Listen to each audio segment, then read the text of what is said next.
Hello मेरे YouTube family, कैसे हो आप लोग। आज की कहानी इतनी डरावनी है कि आपकी रूह कांप जाएगी। क्या आपने कभी ऐसा जंगल देखा है जहाँ से कोई वापस नहीं आता? क्या आप यकीन करेंगे कि लोगों ने वहाँ बिना सिर वाले बच्चों को भटकते देखा है? दार्जिलिंग की वादियों में छिपा है एक रहस्यमयी और खौफनाक जंगल, जिसे लोग मृत आत्माओं का जंगल कहते हैं। कहा जाता है कि जो भी इसमें गया वो या तो गायब हो गया या फिर पागल होकर लौटा। रात के अंधेरे में यहाँ से अजीबोगरीब चीखें सुनाई देती हैं और लोगों ने पेड़ों के बीच से झांकती डरावनी परछाइयां भी देखी हैं। तो क्या यह सिर्फ एक अफवाह है या इस जंगल में सच में कोई अनदेखी ताकत मौजूद है? सच्चाई आपको चौंका सकती है। वीडियो को आखिर तक जरूर देखें।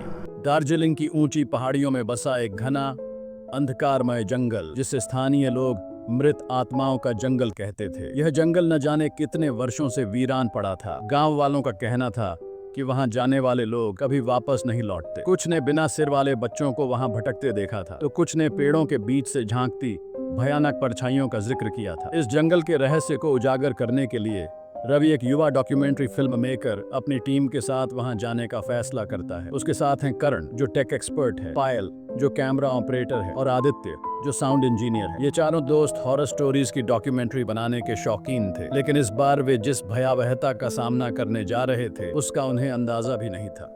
दार्जिलिंग पहुंचने के बाद रवि और उसकी टीम ने गांव के सबसे बुजुर्ग व्यक्ति मोहन दा से जंगल के बारे में पूछताछ की। मोहन दा ने कांपती आवाज में कहा, बेटा, उस जंगल में जाना मौत को बुलाने जैसा है। वहाँ कुछ है जो इंसानों की आत्माएं खींच लेता है। आदित्य हंसते हुए बोला, दादा, ये सब अफवाहें हैं, हम सिर्फ वहाँ शूटिंग करने जा रहे हैं। लेकिन मोहनदा ने गहरी नजरों से उसकी ओर देखा। अफवाहें? क्या तुमने कभी बिना सिर वाले बच्चों को देखा है या रात में किसी का नाम पुकारते सुना है जब वहाँ कोई नहीं होता? पायल थोड़ी घबरा गई, लेकिन रवि ने उसे समझाया कि यह सिर्फ लोक कथाएं हैं। अगर तुमने जंगल में जाने की ठान ही ली है तो इस ताबीज को पहन लो, यह तुम्हारी रक्षा करेगा। मोहनदा ने उन्हें एक पुराना पीले धागे में बंधा ताबीज दिया। रवि ने इसे हंसी में टाल दिया, लेकिन पायल ने ताबीज ले लिया।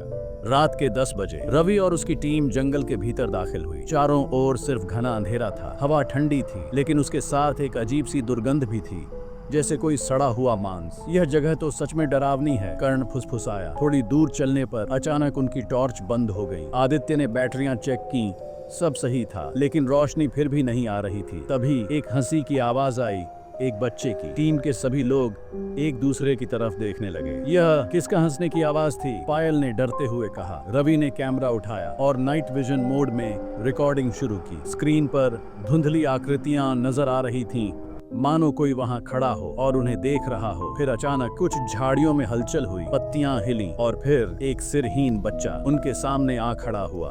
टीम ने घबराकर भागना शुरू कर दिया, लेकिन जितना वे भागते उतना ही जंगल और गहरा होता चला गया। हम घूमकर वहीं वापस आ रहे हैं, करण ने घबराते हुए कहा। आदित्य ने नक्शा निकाला, लेकिन नक्शे के अनुसार वे जहां खड़े थे वहां जंगल होना ही नहीं चाहिए था। तभी पायल अचानक जमीन पर गिर गई। मेरे पैर में किसी ने पकड़ लिया, वह चीख उठी। रवि ने टॉर्च जलाई और वहां जो दिखा उससे सबके होश उड़ गए। जमीन के नीचे से एक कंकाल जैसा हाथ उसे खींचने की कोशिश कर रहा था। रवि और कर्ण ने मिलकर पायल को खींचा और जैसे ही पायल बाहर निकली, वह हाथ अचानक गायब हो गया। हमें यहाँ से निकलना चाहिए, आदित्य चिल्लाया, लेकिन अब बहुत देर हो चुकी थी। जंगल के बीचों बीच एक प्राचीन मंदिर था जो अब खंडहर बन चुका था। दीवारों पर अजीबोगरीब चित्र बने थे, बच्चों की बलि देने के दृश्य। रवि ने कैमरा घुमाया और अचानक उसे एक आकृति दिखी, एक लंबा काला साया जिसकी आंखें जल रही थीं। यह कौन है? कर्ण ने कांपते हुए पूछा। अचानक वह साया जोर से चीखा और पूरा जंगल उसकी चीख से कांप उठा। यह वही तांत्रिक है जिसने इन आत्माओं को कैद किया था, पायल ने डर से कहा। तांत्रिक की आत्मा हवा में उठी और उसने कहा, तुम लोग यहाँ नहीं होने चाहिए थे, अब तुम सब मारे जाओगे। चारों तरफ से आत्माएं निकलने लगी। बिना सिर वाले बच्चे दौड़ रहे थे, कोई हवा में लटक रहा था तो कोई जमीन से बाहर आ रहा था। तेज सांसों की आवाज, घबराहट भरा माहौल। अचानक कर्ण को किसी ने पीछे खींच लिया। कर्ण! पायल चीख पड़ी, लेकिन वह अंधेरे में गायब हो गया। फिर आदित्य भी गायब हो गया। अब सिर्फ रवि और पायल बचे थे। दिल की धड़कनें तेज होने की आवाज, हल्की सिहरन। रवि ने कांपते हाथों से मोहन दा के दिए हुए मंत्र को पढ़ना शुरू किया। जैसे ही उसने मंत्र पढ़ा, मंदिर की दीवारें हिलने लगी। भयंकर गड़गड़ाहट दीवारों के दरकने की आवाज। तांत्रिक गुस्से से चिल्लाया, तुम ये नहीं कर सकते। लेकिन अचानक मंदिर के ऊपर एक सफेद रोशनी उभरी और तांत्रिक की आत्मा जलने लगी। आत्मा के चीखने की आवाज, जलती हुई लपटों की धधकन। बच्चों की आत्माएं धीरे धीरे हवा में उठी और धीरे धीरे मुक्त हो गईं। धीमी हवा का सन्नाटा, हल्की घंटियों की आवाज और फिर शांति। रवि और पायल जंगल से बाहर निकलने लगे। थकी हुई सांसें, टूटी पड़ी पत्तियों पर चलने की आवाज। लेकिन तभी एक अंतिम डरावनी घटना हुई। तेज धड़कनों की आवाज, माहौल में सिहरन। रवि ने कैमरे में एक झलक देखी, वही बिना सिर वाला बच्चा जो अब मुस्कुरा रहा था। रवि और पायल जंगल से बाहर निकलने की कोशिश कर रहे थे, लेकिन उन्हें एहसास हुआ कि वे अब भी उसी जगह घूम रहे थे। तेज सांसें, सूखी पत्तियों पर कदमों की आवाज। हम कितनी देर से चल रहे हैं, लेकिन रास्ता खत्म ही नहीं हो रहा, पायल ने घबराते हुए कहा। रवि ने अपनी घड़ी देखी। रात के 3 बजे हो चुके थे, लेकिन अंधकार और गहरा होता जा रहा था। धीमी हवा की आवाज, चारों तरफ घना अंधेरा। तभी पेड़ों के बीच से धीमी धीमी सरसराहट की आवाज आई। सिहरन पैदा करने वाली फुसफुसाहट, पत्तियों की हल्की सरसराहट। कोई हमारा पीछा कर रहा है, रवि ने फुसफुसाते हुए कहा। सन्नाटा, फिर धीमी घबराई हुई सांसें। दोनों ने अपनी टॉर्च चालू की, लेकिन रोशनी के दायरे के बाहर कुछ अजीब सा हिलता दिखा। सन्नाटा, हल्की परछाई की हलचल, सांसें तेज। एक परछाई जो इंसान की नहीं थी, अंधेरे में झलकती डरावनी आकृति और फिर गहरा सन्नाटा। अचानक बिना सिर वाला बच्चा उनके सामने आ गया, लेकिन इस बार वह अकेला नहीं था। उसके साथ और भी आत्माएं थीं। कुछ के चेहरे जले हुए थे, कुछ के शरीर अधूरे थे। पायल ने डर के मारे मंत्र पढ़ना शुरू कर दिया, लेकिन आत्माएं और ज्यादा हिंसक हो गईं। तभी किसी ने रवि का हाथ पकड़ लिया। रवि मुड़ा और देखा कर्ण, लेकिन उसका चेहरा पीला पड़ चुका था और उसकी आंखें खोखली हो चुकी थीं। कर्ण, तुम जिंदा हो? पायल ने चौंक कर पूछा। कर्ण कुछ नहीं बोला, उसने बस अपनी उंगली से एक दिशा की ओर इशारा किया। पायल ने धीरे धीरे कैमरा घुमाया और देखा कुछ दूरी पर एक उजड़ा हुआ गांव, खंडहरों में तब्दील, सन्नाटे से भरा खड़ा था। रवि और पायल गांव की ओर बढ़े। चारों ओर जली हुई झोपड़ियां थीं, जैसे यहाँ कोई बड़ा नरसंहार हुआ हो। एक पुरानी दीवार पर खून से कुछ लिखा हुआ था, हम मुक्त होना चाहते हैं। तभी एक टूटी हुई झोपड़ी के अंदर से किसी के रोने की आवाज आई। रवि ने धीरे धीरे कैमरा ऑन किया और अंदर झांका। एक बूढ़ी औरत वहां बैठी थी, जिसके बाल बिखरे हुए थे और चेहरा झुर्रियों से भरा था। तुम लोग यहाँ क्यों आए? उसने कांपती आवाज में पूछा। हम बस बाहर निकलना चाहते हैं, पायल ने रोते हुए कहा। बूढ़ी औरत ने गहरी नजर से उनकी ओर देखा और धीमे स्वर में कहा, बाहर जाने का एक ही रास्ता है, शापित तांत्रिक की आत्मा को पूरी तरह से नष्ट करना। बूढ़ी औरत ने बताया कि गांव के बीचों बीच एक पुरानी कब्र थी, जहां उस तांत्रिक का शरीर गड़ा था। रवि और पायल ने जैसे ही कब्र की मिट्टी हटानी शुरू की, जमीन से काले धुएं की लहरें उठने लगीं। तभी तांत्रिक की आत्मा वहां प्रकट हुई। तुम्हारी हिम्मत कैसे हुई मेरी शांति भंग करने की? तांत्रिक की आंखें जल रही थीं। हवा अचानक तेज हो गई, पेड़ जोर जोर से हिलने लगे। पायल ने जल्दी से मंत्र पढ़ना शुरू किया, लेकिन तांत्रिक ने जोर से चिल्लाकर उसे दीवार से दे मारा। रवि ने अपनी आखिरी ताकत जुटाई और तांत्रिक की कब्र से वह ताबीज निकाल लिया, जिसमें उसकी आत्मा कैद थी। अब सब खत्म हो जाएगा, रवि चिल्लाया और ताबीज को जमीन पर पटक दिया। धड़ाम, एक जोरदार विस्फोट हुआ। सारा जंगल रोशनी से भर गया। तांत्रिक की आत्मा दर्द से चीख उठी और देखते ही देखते जलकर राख बन गई।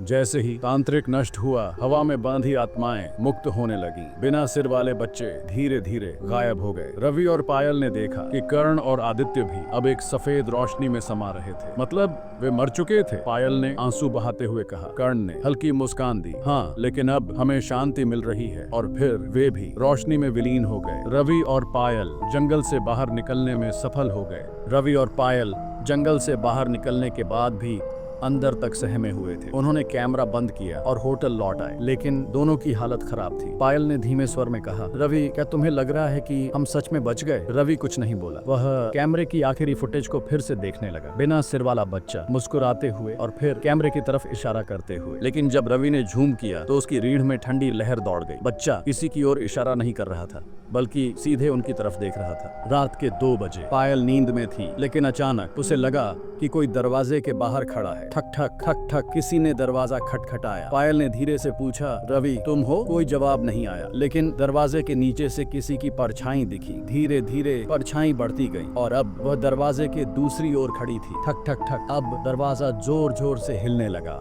पायल घबरा कर उठी और चिल्लाई, रवि! रवि दौड़ कर आया, लेकिन जैसे ही उसने दरवाजा खोला, वहां कोई नहीं था। सुबह होते ही दोनों तुरंत शहर लौटने लगे, लेकिन जब वे टैक्सी में बैठे तो ड्राइवर ने एक अजीब बात कही। आप लोग इतनी जल्दी लौट रहे हैं? कल रात तो आप फिर जंगल चले गए थे ना? रवि और पायल चौंक गए। क्या?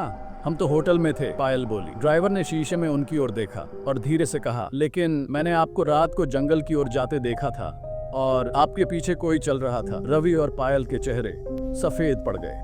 घर लौटने के बाद रवि ने आखिरी बार कैमरे की फुटेज देखी। वहाँ एक नया वीडियो था जो उन्होंने रिकॉर्ड ही नहीं किया था। वीडियो में रवि और पायल खुद जंगल में चल रहे थे, लेकिन उनके पीछे कोई खड़ा था और फिर कैमरा अचानक गिर पड़ा और एक खौफनाक फुसफुसाहट सुनाई दी, तुम जा सकते हो लेकिन मैं तुम्हारे साथ ही चलूंगा हमेशा।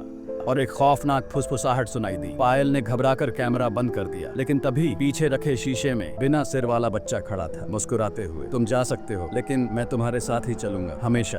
रवि और पायल को लगा था कि जंगल का खौफ अब खत्म हो चुका है, लेकिन जो हुआ था वह सिर्फ एक शुरुआत थी। अचानक एक चीख गूंजती है, आह! शीशे में बिना सिर वाला बच्चा देखकर पायल जोर से चीख पड़ी। तेज सांसें, घबराहट, धड़कनों की आवाज। रवि ने झटके से पलटकर देखा, लेकिन वहाँ कुछ भी नहीं था। कुछ पलों की सन्नाटा, फिर पायल की घबराई हुई आवाज, मैंने उसे शीशे में देखा, वह यहीं था। पायल की आवाज कांप रही थी। रवि तेजी से उसके पास आता है, उसे पकड़ता है। शांत हो जाओ पायल, रवि पानी का गिलास बढ़ाते हुए कहता है। धीरे धीरे गिलास पकड़ते हुए पायल कांपती है। रवि ने उसे समझाने की कोशिश की, हो सकता है ये सिर्फ तुम्हारा भ्रम हो, हमने इतने डरावने अनुभव किए हैं कि अब दिमाग खेल खेल रहा है। पायल के हाथों से गिलास छूटते छूटते बचता है। उसकी आंखों में डर साफ झलक रहा है, लेकिन पायल जानती थी कि यह कोई भ्रम नहीं था, कुछ था जो अभी भी उनके साथ था। धीमे धीमे एक अजीब सी सरसराहट सुनाई देने लगती है और पर्दे के पीछे कोई परछाई हल्की सी हिलती है। रात का सन्नाटा, दूर कहीं घड़ी की टिक टिक सुनाई दे रही है। रात के 3 बजे, धीमी टाइपिंग की आवाज, स्क्रीन की हल्की रोशनी। रवि अपने लैपटॉप पर जंगल में रिकॉर्ड की गई फुटेज एडिट कर रहा था। कमरे में सिर्फ लैपटॉप की रोशनी थी, चारों तरफ गहरा सन्नाटा। और फिर अचानक ठक ठक, रवि ठिठक जाता है। उसकी उंगलियां कीबोर्ड पर रुक जाती हैं। दरवाजे पर किसी ने दस्तक दी। धीमे धीमे उसकी नजरें दरवाजे की ओर उठती हैं। रवि ने चौंक कर देखा, दरवाजे की तरफ। कमरे में सन्नाटा छा जाता है। कुछ सेकंड बीतते हैं, फिर अचानक दस्तक की आवाज फिर से गूंजती है, इस बार पहले से तेज। ठक ठक ठक ठक ठक ठक। रवि का गला सूखने लगता है। वह धीरे धीरे उठता है। धीमे कदमों की आवाज, हर कदम के साथ डर बढ़ता जाता है। रवि धीरे धीरे उठा और दरवाजे के पास पहुंचा। उसका हाथ धीरे धीरे दरवाजे की कुंडी तक जाता है, लेकिन जैसे ही उसने दरवाजा खोला, एकदम सन्नाटा, कोई नहीं था। ठंडी हवा अचानक कमरे में घुस आती है। हल्का हल्का सिहरन महसूस होती है। रवि ने सिर हिलाया, खुद को समझाने की कोशिश की और वापस अपने लैपटॉप की ओर देखने लगा। स्क्रीन पर कर्सर हिलता है, वह सांस छोड़ता है। फिर अचानक, लेकिन जब उसने स्क्रीन पर नजर डाली, धड़कनें तेज हो जाती हैं। वहाँ कैमरे की फुटेज में एक नया वीडियो जुड़ चुका था। रवि की आंखें फैल जाती हैं, हाथ की उंगलियां कीबोर्ड पर जम जाती हैं। एक ऐसा वीडियो जो उन्होंने कभी रिकॉर्ड नहीं किया था। स्क्रीन पर कुछ दिखता है, लेकिन क्या? रवि की तेज सांसें, घबराहट, कंपाते हाथ। रवि ने घबराकर वीडियो प्ले किया। स्क्रीन पर जरा सा ब्लर, फिर धीरे धीरे एक जंगल का दृश्य उभरता है। वीडियो जंगल का था, पत्तों की सरसराहट, हल्की सी सांसों की आवाज। कैमरा धीरे धीरे घूम रहा था, मानो कोई उसे अपने हाथ में लेकर चल रहा हो। टहनियों के टूटने की आवाज, अंधेरे में हल्की हल्की हलचल। फिर कैमरा अचानक जमीन पर गिरा। तेज आवाज, स्क्रीन पर हलचल, कैमरे का एंगल बदलता है और तभी धीरे धीरे कोहरे जैसी धुंध में कोई आकृति उभरती है। स्क्रीन पर एक परछाई उभरी, एक छोटे बच्चे की जिसका सिर नहीं था। अचानक स्क्रीन ब्लैक हो जाती है। फिर एक अजीब डरावनी फुसफुसाहट, मैंने कहा था ना, आवाज और डरावनी हो जाती है। मैं हमेशा तुम्हारे साथ रहूंगा। रवि की आंखें फैल जाती हैं, हाथ पसीने से भीग जाते हैं, उसके हाथ कांपने लगे। जल्दी जल्दी वह लैपटॉप बंद करता है, कुर्सी पीछे खिसकती है। वह पायल को जगाने के लिए दौड़ता है। रवि तेजी से बिस्तर के पास पहुंचता है। पायल बिस्तर पर नहीं थी। कमरे में एक अजीब सी खामोशी और खिड़की के पर्दे धीरे धीरे हिल रहे थे। रवि की तेज सांसें, कमरे में सिर्फ घड़ी की टिक टिक गूंज रही है। रवि ने पूरा घर छान मारा, लेकिन पायल कहीं नहीं थी। पसीने से भीगा हुआ रवि